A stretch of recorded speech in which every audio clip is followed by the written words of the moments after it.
TikTok's CPAs, meaning the cost per acquisition and the click-through rate, given if you've got like good creative, and the cost per click has been insane.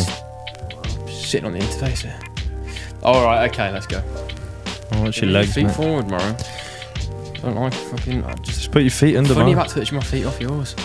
What do you mean? I just don't like it. I don't want your crusty toes near me. I'll face you a bit more as well. There we go. You got proper curly toes as well. You got claws. My sister says that. You have actually got claws. Right. Right. I hope you've got the map for this one, mate. Yeah, got Jack's the map. leading this episode. Welcome back, boys and girls. Jack's taking us through this one. So we're what episode is this, bro? Like and subscribe, please. You got to get that in there first, mate. Yeah, I was about to. All right, okay. Fucking like and subscribe because this is. Right, you can't help but do the intro, can you? It's my vibe. You ready? Yep. Right, episode 8, mate. Building an e-com brand to 7 figures in a year. Yee! And that's accountability. But anyway, yeah, we're going to talk all about this new brand we're starting for the next 12 months. Document the whole journey, share it with you guys. So if you're interested, please like and subscribe. And let's get straight into it, Let's mate. go. Right, why are we doing this? Good question. Why are we doing this? Accountability. Come out with a ballsy statement that is what we think we are going to do in the next 12 months. Yeah, well, we are going to do that. An e-com jewellery brand. Yeah. So tell me what the whole idea is. Tell them exactly what the idea is. Cool. We don't have a name for it yet, but we are in the process of product testing, sorting our product out. Yeah. But the plan is, Jack and I are going to start an e-commerce jewellery brand from scratch, and we're going to document the whole process on this channel. Obviously, we're NFTeaParty. Yeah. So we are heavy NFT related, but we are planning on bringing NFTs into this brand that we start. So there's going to be plenty of NFT related stuff in here. Yeah. We just felt, as we kind of alluded to in episode 6, that we've got a lot more to talk about, or not more to talk about, but we've got authentic stuff we can document, and hopefully interesting. Hopefully we can deliver some value if we document what we're doing. And one of those things is starting a jewellery brand, and we thought we'd 100%. Set ourselves the goal of taking this to 7 figures. Well, e-com and NFTs blend anyway. Yeah, so in our mind, we're always we're heavy into e-com anyway. We love everything about it, like products, logistics, building funnels, the whole marketing system around it. So we thought, let's just set a challenge, document it, show that it can be done from scratch, and put something outlandish out there. I mean, we have grown stores to like 6 figures for not just ourselves, but also clients that we've done ad work for and things like that. But we were talking about it, we were getting excited, and we were thinking, right, jewellery is the next store, and we're going to take that to 1 million in the next 12 months. Yeah, I think, and the reason I think we're confident enough to go out and say this and make this bold statement and put it out on the bloody internet for accountability, like right at the very start, is because our backgrounds just lend themselves so well to this. The things we've been doing for the last year and more are literally even longer, mate. All the skills that you need to be starting an e-com store. So we'll go into those. But we've been doing them for other people and just another ourselves. Thing. So what he means by that is George is obviously a videographer, and like even shit he showed me earlier was incredible. Like but I want to talk about my perspective on it for you, because I can talk about you to you. Interesting. Do you know what I mean? Yep. So when I've known George for a long time anyway. We went to school together, but we really connected after school. And then since then, so obviously, as we've said before, I started a clothing brand, and then... You started as a client of mine, didn't you? I started as a client of George's to basically produce a campaign video for my clothing brand. Anyway, long story short, we've done loads of shit together since then. But I was saying to him earlier, like even his work that I saw at that point, compared to, I mean, it's like 2 years down the line now, 100x. Like, it's fucking sick. It was really, really sick. That video I saw was really, really sick. So that, like, just with like logistics, the stuff, because obviously that's your business as well. The fact that we can shoot content is, pillar number one. And like incredible content. So like campaign content, that's the first like skill I guess we've got absolutely down. Both of us know our way around e-commerce. Like I said, we actually have a marketing. Both got our own e-commerce brands. Exactly. In a smaller capacity at this. I say smaller, probably dumbing ourselves down a little bit there. That's true. But no. But yeah, we've got our e-commerce brands that we're both building and have major plans for as well. But then also we do client work in terms of ad work for people, and we've actually built a store recently. From January to now it's over six figures. Yeah, well, no, it's not over 6 figures. It's in the 6 figures, but it's going well, very well. So that's why we're very confident we can do it, which is pretty sick. We think we've got all the skill sets that we need. I guess the next point to go into, because that's the whole idea, that's what we're doing, that's the accountability, is why this product. Cool. So, and I love this bit. Yeah. No, I think you'd probably be a better person to talk about than this, because you did the massive deep dive the other day and came to me with the idea. But I'll start it off. Basically, the margins around this product are fantastic, and the space that it takes to store it is also amazing. Massive. With clothing, and that's huge, not to be underestimated. With clothing, obviously, or with any kind of bigger product, you need a warehouse or whatever to store that stuff, or a fulfillment center, and you don't want to have a fulfillment center until realistically that's going to eat away at your margin of the product anyway. So really, you want to be turning over and have like proof of product that is going to sell before you'd even do that, to a degree. Some people can't. If you've got deep pockets, then it makes no difference. But jewelry, you can literally have like thousands of SKUs literally in one room. Literally, which is thousands of units, SKUs being stock keeping units in one room, because everyone in tiny drawers and stuff, package them up, gone easy. So that was massive practical standpoint. That was massive from a practicality standpoint. But you did the deep dive in terms of the margins and stuff and costs to actually get our samples made up, and it just made so much sense. And this all happened, so I couldn't sleep one night, and I woke up at like 4 a.m. or something. And George was going to Ibiza that morning to work, not for pleasure. No, although it did. I don't party. I don't do anything. Anyway, I don't know what came across me. It was in my mind. I think I was dreaming about it, to be honest. And I'd seen like a few jewelry brands. Maybe it was ads. I don't know. It was in my subconscious. I woke up, started thinking about it. It was really random. Jumped into like big brands that are like in the space, that are leading the market that we know, and I was like, right, I want to go look at their company's house, which for anyone who doesn't know, you can basically see all the like accounts, micro accounts, that's confirmation a UK thing, statements. Company's house, though, isn't it? So American have a different version of it. In the UK, it's called Company's House, and you can look up company details and look at the balance sheets and stuff. So we were looking at the balance sheets for these businesses, and we're like, oh, cool, that's interesting. Particularly with some that was huge. But they have been doing it for a little while still, but it was big. And then so we literally, next port of call was, right, how much is this product? So then straight away, where do we get this product from? Load of research. And this is all happening in the space of like 2 hours. And then you're like, shit, this is how much this could work. This is how much this product costs. And this is the retail price of it, like the average across a lot of different competitors, I guess. Text straight to George. George is up in the morning, straight away. Yeah, let's do it. I was literally about to drive down to Manchester, and then there's just like Manchester Airport, and I was like, "What the hell are you doing up at this time?" And you're like, "Bro, I got a sick idea for a business."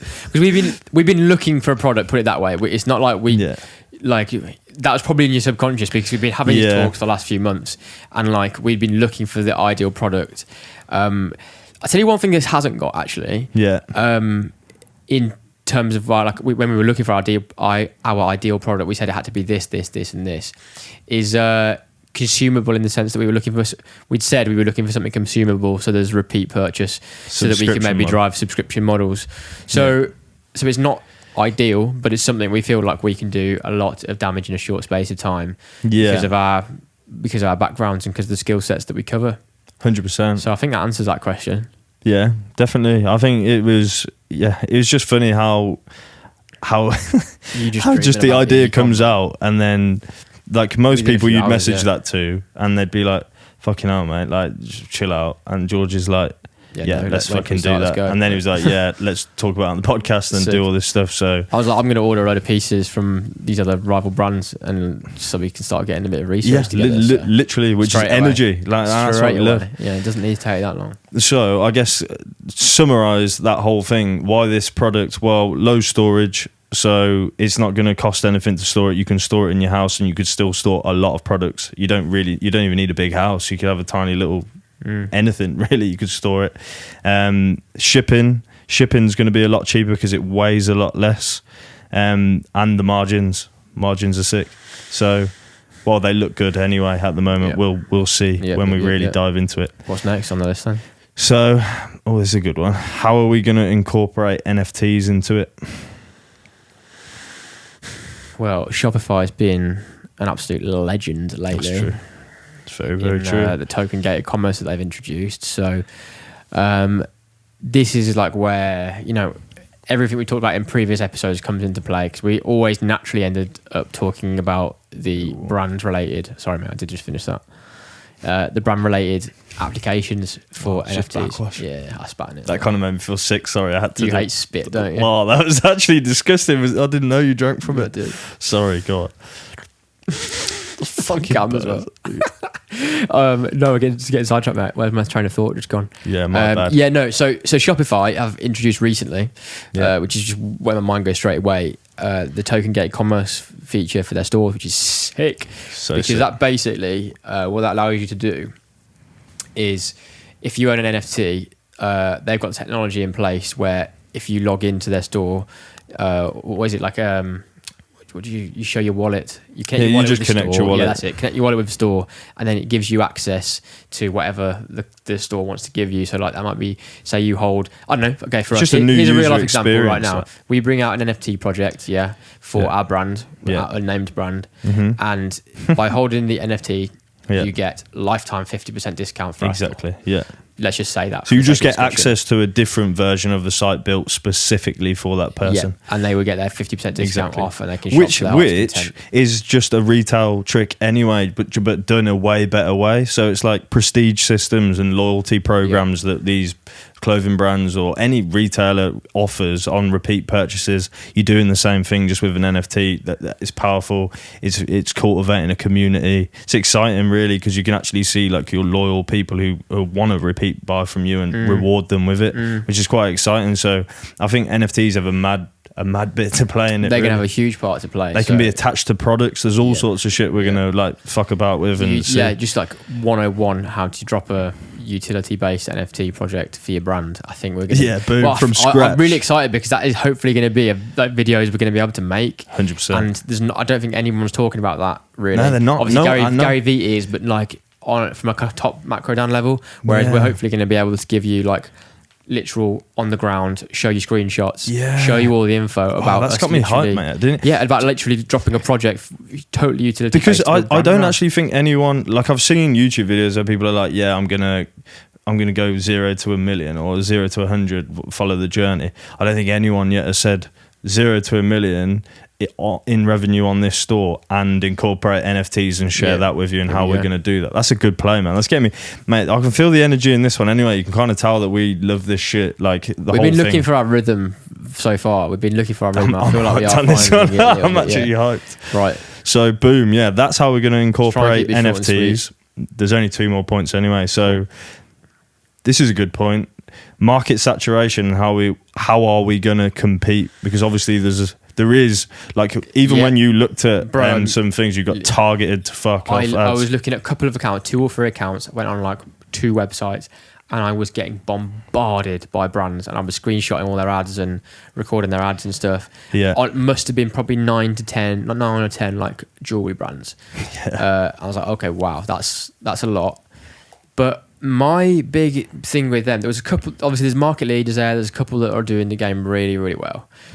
But I still think there's no brands there that stood out to me, and I was like, that is memorable visuals. They were very, unique, very muddy, like all in the same ballpark. Clearly that tells you there's a lot of there's market share to be had, and they're all making. And the products are very similar as well. Products are all very similar. branding and aesthetic and feeling and vibe was very similar. Yeah. So I just think there's opportunity there for us to, by cleverly branding, go for something that's very noticeable and recognizable, whether that be with like a color palette or just the aesthetic and the mood and the feeling that we create. I think there's a way to build ourselves a bit of a moat. 100% agree, because like obviously we could say, yeah, we're going to utilize all these marketing platforms, ad platforms. There is a lot of people already doing that. How well, we'll see. But we are going to go so heavy on creative and the actual branding of it and the aesthetic that we think, especially with George's skills, we just know we can dominate. And like we're not being cocky in that. We're just being confident and throwing this out there for accountability for ourselves. Yeah, literally. So that's how we're going to compete. We'll obviously update that on the journey whilst we're moving.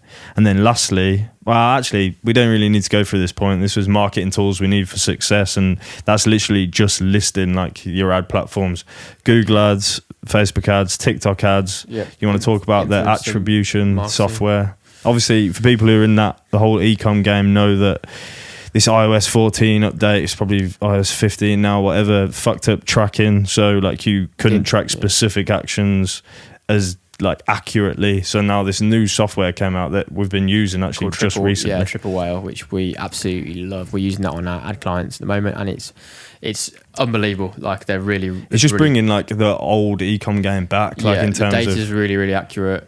Make better decisions. We're not getting sponsored by them though, but I would love that if you do fancy giving us a few freebies. Please do. Triple Whale, if you're in the e-com game, go look that up. Really, really accurate tracking. It also aggregates all your platforms, so like Facebook ads, IG, TikTok, Google ads, all onto one platform, so you get all your data in one place. Really, really good for giving clients their data in their like monthly reports and whatnot. So absolutely. The only pitfall to that, which I will mention, is it is expensive. It is expensive. So I think it's around like basically for what you actually need, which is the monthly subscription and the pixel. There's something else. It's about $300, which obviously is a bit of a pain in the arse when you're starting out, to be honest. When you're starting out, that's quite intimidating. It is a bit, yeah. But I swear to God, using it will make your decision making so that much better that it's so worth it. You just won't even think about it. And that is genuinely just coming from a point of just using it, not being sponsored by it. And then lastly, what was my last point? I was going to say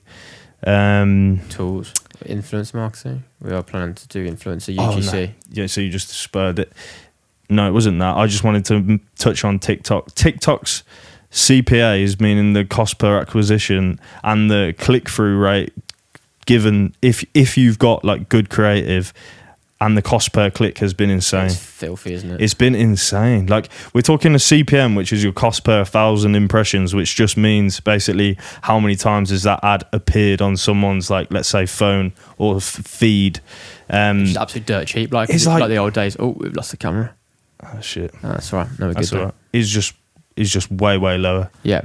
We're talking like old Facebook days, literally almost, isn't it? It's like literally like when IG and Facebook ads were newer. So that's a little tip. Triple Whale, TikTok at the moment. TikTok just ads are killing it. But the creative seems to fatigue a lot quicker. I know we're kind of going into it off piste a little bit here. Bit of a whirlwind stop, but this is what we're doing. Yeah. We just want to keep this video short and sweet. And I think there is some value people could take away, so do rewind some shit. And I think obviously moving forward with this journey, we're going to obviously, like we said at the start, document it, but we'll also talk through what we're doing and maybe provide some like screen shares, how we've set things up, why we've done it that way, things like that. So things that like you can kind of replicate and see the results in real time. So for us, it's about accountability. And for other people, hopefully we can give a bit of value on the way. Maybe we fuck it up and you can learn from our mistakes. Yeah, we'll just be completely honest.